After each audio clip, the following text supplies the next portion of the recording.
ಇದೊಂದು ಹೊಸ ಪ್ರಾಪರ್ಟಿ. ಇದು ಮೆಟ್ಲಿಂಗ್ ರಸ್ತೆ, ಒಂದು 25 ಅಡಿ ರೋಡ್ ಐತೆ. ಒಂದು ಮಳವಳ್ಳಿಯಿಂದ ಒಂದು 15 ಕಿಲೋಮೀಟ್ರ್ ಆಗುತ್ತೆ, ಮಂಡ್ಯದಿಂದ ಒಂದು 15 ಕಿಲೋಮೀಟ್ರ್ ಆಗುತ್ತೆ. ಈ ರೋಡಿಗೆ ಅಟ್ಯಾಚ್ ಆದಂಗೆ 1 ಎಕರೆ 14 ಗುಂಟೆ. ಇದೇನು ಕಬ್ಬು ಹಾಕವ್ರೆ ಅದು ನೋಡಿ. ಚಾನಲಲ್ಲಿ ಇಲ್ಲಿ ವರ್ಷದಲ್ಲಿ ಒಂದು 10 ತಿಂಗಳು ನೀರಿರುತ್ತೆ, ಬೇಸಿಗೆಲಿ 2 ತಿಂಗಳು ನೀರಿಲ್ಲ ಅಷ್ಟೇ. ನೋಡಿ ಇದು ಕಬ್ಬು ಹಾಕಿದ್ದಾರೆ. 1 ಎಕರೆ 14 ಗುಂಟೆ ಜಾಗ. ಇದು ಜನರಲ್ ಪ್ರಾಪರ್ಟಿ, ಜನರಲ್ ಕ್ಯಾಟಗರಿ ಬರುತ್ತೆ. ರಿಜಿಸ್ಟ್ರೇಷನ್ ರೆಡಿ ಇರುವಂಥ ಪ್ರಾಪರ್ಟಿ ಇದು.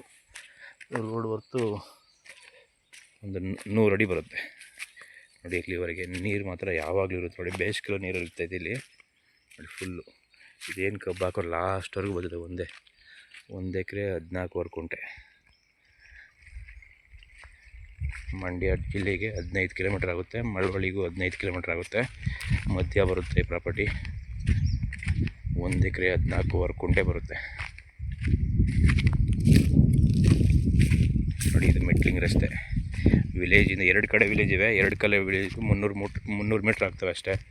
ಚೆನ್ನಾಗಿದೆ ನೋಡಿ. ಲಾಸ್ಟು ಅಲ್ಲಿ ಗಿಡಗಳು ಕಾಣ್ತಾವೆ ದೊಡ್ಡ ದೊಡ್ಡದು, ಅಲ್ಲಿವರೆಗೆ ಬರುತ್ತೆ. 1 ಎಕರೆ 14 ಗುಂಟೆ.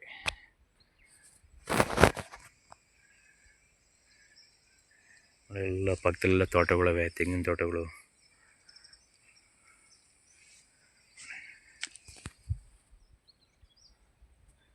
Okay, thank you.